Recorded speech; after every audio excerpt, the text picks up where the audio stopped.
হরে কৃষ্ণ বন্ধুরা, এবছর 2024 সালে কবে পালন করা হবে এই জন্মাষ্টমী? আর প্রচুর মানুষের মনে সংশয় আছে যে 26শে আগস্ট সোমবার নাকি 27শে আগস্ট মঙ্গলবার জন্মাষ্টমী পালন করার জন্য। আপনারা এই ভিডিওর মাধ্যমে জানতে পারবেন, তথা জন্মাষ্টমীর দিন তিনটি খাবার রয়েছে, আর এই খাবারগুলি ভুলবশত কোনো পরিস্থিতিতেই মুখে তুলবেন না বা গ্রহণ করবেন না, না হলে কিন্তু সারা জীবন রোগ জ্বালায় ভুগতে হবে এবং কি জীবনে চরম ভয়ঙ্কর দারিদ্রতাও নেমে আসতে পারে এবং তার সাথে সাথে আর্থিক ক্ষয়ক্ষতিও হতে পারে। আগে হ্যাঁ বন্ধুরা, আপনারা একেবারে ঠিকই শুনছেন। আপনারা যদি এই তিনটি খাবারের মধ্যে যদি আপনারা একটি খাবারও গ্রহণ করে থাকেন, তাহলে কিন্তু সারাটা জীবন আপনাদের দুর্দশার শেষ থাকবে না। চরম অর্থনৈতিক কষ্টতে ভুগতে হবে এবং চরম দুর্ভাগ্য আপনাদের জীবনে মাথাচাড়া দিয়ে উঠতে পারে। বন্ধুরা, পবিত্র ভাদ্র মাসে কৃষ্ণ পক্ষের অষ্টমী তিথিতে এবং রোহিণী নক্ষত্রে পালন করা হয়ে থাকে এই জন্মাষ্টমী। এই জন্মাষ্টমীর উৎসব, এই দিনে শ্রীকৃষ্ণের ভক্তরা গোপালের খুব সুন্দরভাবে ধুমধাম করে পুজো করে থাকেন। আবার এই দিনে অনেকেই গোপালের পূজা আরাধনা করে থাকেন। আর শাস্ত্র মতে বলা হয়, কোটি কোটি একাদশী ব্রত পালন করলে যে ফল লাভ হয় তা এই একবার এই জন্মাষ্টমীর ব্রত পালন করলে একই ফলের অধিকারী। বন্ধুরা, শাস্ত্র বলছে এই পবিত্র জন্মাষ্টমী দিন এই খাবারগুলি আপনারা কিন্তু ভুলবশতও খাবেন না। দেখুন বন্ধুরা, শাস্ত্র মতে এই পবিত্র ভাদ্র মাস হলো অত্যন্ত একটি গুরুত্বপূর্ণ মাস, কারণ এই মাস হলো ভগবান পরমেশ্বর শ্রীকৃষ্ণের জন্ম মাস। দেখুন বন্ধুরা, যারা জন্মাষ্টমীর ব্রত পালন করবেন তাদের তো এই খাবারগুলি মুখে তোলার কখনোই উচিত নয়, তথা যারা জন্মাষ্টমীর ব্রত পালন করছেন না তারাও কিন্তু ভুল করে এই খাবারগুলি খাবেন না, না হলে সারাটা জীবন আপনাদেরকে দুঃখ দুর্দশার মধ্যে উপস্থিত হতে পারে। বন্ধুরা, সর্বপ্রথম জেনে নেব এই বছর জন্মাষ্টমী কবে পড়েছে, কবে পালিত হবে সেই সম্পর্কে। বন্ধুরা, এবছর অর্থাৎ 2024 সালে আপনারা কবে পালন করবেন? কৃষ্ণর জন্মাষ্টমী পড়েছে বাংলার 9ই ভাদ্র 1431 আর ইংরাজি 26শে আগস্ট 2024 সোমবার দিন। কিন্তু গোস্বামী মতে শ্রীকৃষ্ণের জন্মাষ্টমী পড়েছে পরের দিন, অর্থাৎ 27শে আগস্ট 2024 মঙ্গলবার দিন। বাংলার 10ই ভাদ্র 1431 যেহেতু 26শে আগস্ট সোমবার দিন, জন্মাষ্টমীর অষ্টমী তিথি সূর্যোদয়ের পরে শুরু হচ্ছে, তাই বৈষ্ণব সম্প্রদায়ের মতে মঙ্গলবার অর্থাৎ 27শে আগস্ট তারিখে জন্মাষ্টমী পালিত হবে। আর পঞ্জিকাতে দুটি দিনের কথাই উল্লেখ রয়েছে। আপনারা যারা নানান রকম সমস্যায় জর্জরিত আছেন এবং ভুগছেন, তারা অতি অবশ্যই এই জন্মাষ্টমীর দিন শুভ তিথিতে অতি অবশ্যই নিজের ঘরে হোক বা কোনো কৃষ্ণ মন্দিরে গিয়ে প্রভু শ্রীকৃষ্ণের পুজো অর্চনা মনে ভক্তি শ্রদ্ধা রেখে দেখবেন ওনার আশীর্বাদে আপনাদের জীবনে সুখ শান্তি সমৃদ্ধি প্রত্যেকটি ফিরে পেয়েছেন।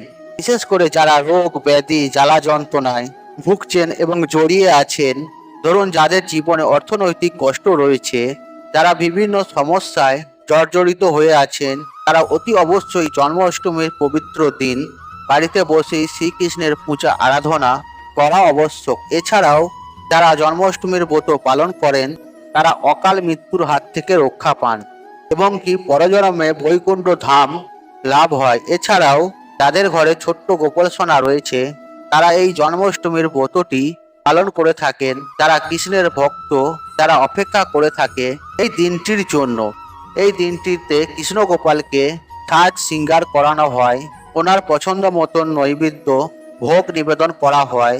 এছাড়াও গোপাল ঠাকুরকে বিভিন্ন রকম ওনার পছন্দ মতো জামা কাপড় এবং অলংকার পরানো হয়।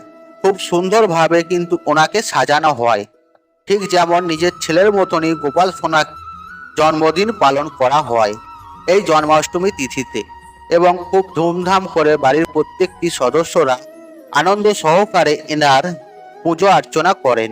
সুপ্রিয় বন্ধুরা, একটি বিষয়ে আপনাদেরকে না বললেই নয়, আপনারা কিন্তু এই জন্মাষ্টমীর দিন যত তাড়াতাড়ি সম্ভব হবে আপনারা ঘুম থেকে উঠে পড়বেন এবং স্নান পর্ব সেরে শুদ্ধ বস্ত্র পরিধান করে ভগবান শ্রীকৃষ্ণের সম্মুখভাবে দাঁড়িয়ে 108 বার একটি বিশেষ মন্ত্র অবশ্যই কিন্তু এদিন জপ করবেন।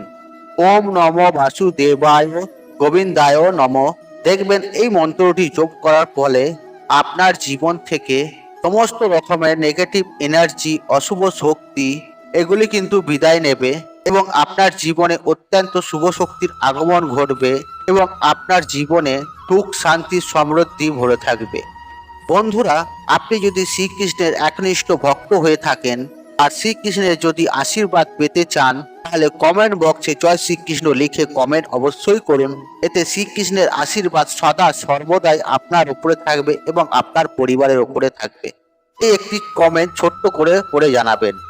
বন্ধুরা, এরপর আপনাদেরকে জানিয়ে দেব আপনারা এই পবিত্র জন্মাষ্টমীর দিন কোন সেই বিশেষ খাবারগুলি রয়েছে যেগুলি ভুল করেও মুখে তুলবেন না, না হলে সারাটা জীবন কিন্তু রোগে ভুগতে পারেন। দারিদ্রতা আপনাদের পিছু সঙ্গী সাথী হয়ে থাকতে পারে, অর্থের নাশ হবে, বাজে খরচ বৃদ্ধি হবে। এছাড়াও আপনারা কিন্তু এই খাবারগুলি মুখে তুললে চতুর্দিক থেকে বিভিন্ন সমস্যায় জড়িয়ে পড়তে পারেন। দেখুন বন্ধুরা, শাস্ত্র মতে যারা গোপালের পুজো আরাধনা করবেন তারা কিন্তু ভুল করেও এই জন্মাষ্টমীর শুভ তিথিতে আমিষ জাতীয় কোনো খাবার গ্রহণ করবেন না। এছাড়াও বাড়ির মধ্যে মদ্যপান করা বা কোনো নেশা ভাঙ করা, কোনো অধার্মিক কাজ এগুলো করা থেকে নিজেদেরকে দূরত রাখবেন। এগুলো কিন্তু সংসারের জন্য খুব একটা মঙ্গলকারও নয়। এছাড়াও আপনারা জন্মাষ্টমীর আগে তাল খাবেন না বা তালের বড়া বা তালের মাড়ি আপনারা ভুলবশত মুখে দেবেন না। এই তাল শ্রীকৃষ্ণের কিন্তু অত্যন্ত প্রিয়। এই তালের তৈরি ভোগ বিভিন্ন শ্রীকৃষ্ণকে এই জন্মাষ্টমীর দিন দেওয়া হয়। বন্ধুরা, এমনটা মনে করা হয় এই তালের তৈরি জিনিস যদি ভগবানকে অর্পণ করা হয় বা ভোগ দেওয়া হয়, শ্রীকৃষ্ণ অত্যন্ত খুশি হন। বন্ধুরা, যেহেতু শ্রীকৃষ্ণের অত্যন্ত প্রিয় তাল, আপনারা কিন্তু এই বিষয়টি মাথায় রাখবেন। কখনোই কিন্তু তালের তৈরি খাবার জন্মাষ্টমীর আগে খেতে যাবেন না। বন্ধুরা, এর প্রিয় যে বিষয়টি বলবো সেটা দেখুন। আপনারা শ্রীকৃষ্ণের পুজো অর্চনা করার পর ওনার ভোগ হিসেবে প্রসাদ গ্রহণ করে উপবাস ভঙ্গ করবেন এবং তালের তৈরি জিনিসগুলো আবার খেতে পারেন, তাতে কোনো সমস্যা নেই। কিন্তু বন্ধুরা, জন্মাষ্টমীর আগে তালের তৈরি কোনো জিনিস কিন্তু খাবেন না। সুতরাং এই কাজগুলি কখনোই ভুলবশত আপনারা করবেন না। এমনকি যারা জন্মাষ্টমী ব্রত পালন করছেন না বা করবেন না, তাদেরকে কিন্তু এই দিন একেবারেই অন্ন গ্রহণ করা উচিত নয়। এই একাদশী তিথি বা জন্মাষ্টমীর তিথিতে ভাত ও যবের তৈরি খাবার শাস্ত্র মতে নিষিদ্ধ করা রয়েছে। তাই আপনারা জন্মাষ্টমীর পবিত্র ব্রত পালন করুন বা নাই করুন, তবে ভুল করেও অন্ন কিন্তু আপনারা গ্রহণ করবেন না। এই বিষয়টি অবশ্যই কিন্তু মাথায় রাখবেন।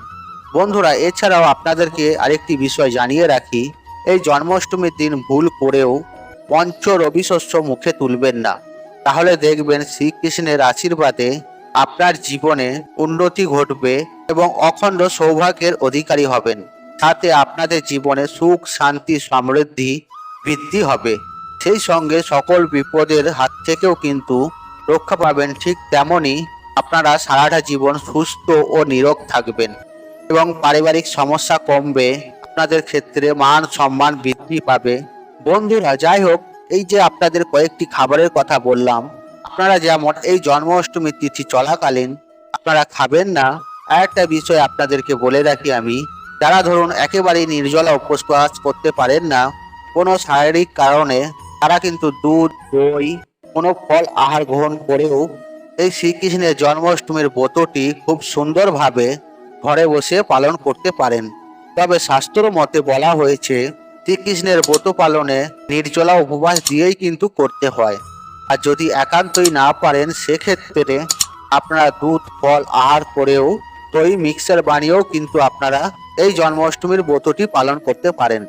বন্ধুরা, তাই আজকের মতন বিদায় নিলাম। আশা করি ভিডিওটি দেখে উপকৃত পেয়েছেন। তাহলে ভিডিওতে একটি লাইক করুন, একটি কমেন্ট করুন, একটি শেয়ার করুন এবং বন্ধু বান্ধব আত্মীয়জনদের সাথে শেয়ার অবশ্যই করুন। মনে রাখবেন, আপনার একটি শেয়ার অনেক মানুষকে উপকৃত করে তুলতে পারে। আর আপনি যদি আমার চ্যানেলে নতুন হয়ে থাকেন, তাহলে চ্যানেলটি অবশ্যই সাবস্ক্রাইব করুন এবং পাশে থাকা নোটিফিকেশন অন রাখুন, কারণ এই রূপ নিত্য নতুন ভিডিও সবার আগে দেখার জন্য। ঈশ্বর আপনার মঙ্গল করুক। আপনি সুস্থ থাকুন, নিরোগ থাকুন ও আপনার দিন মঙ্গলময়। হরে কৃষ্ণ কৃষ্ণ কৃষ্ণ হরে হরে।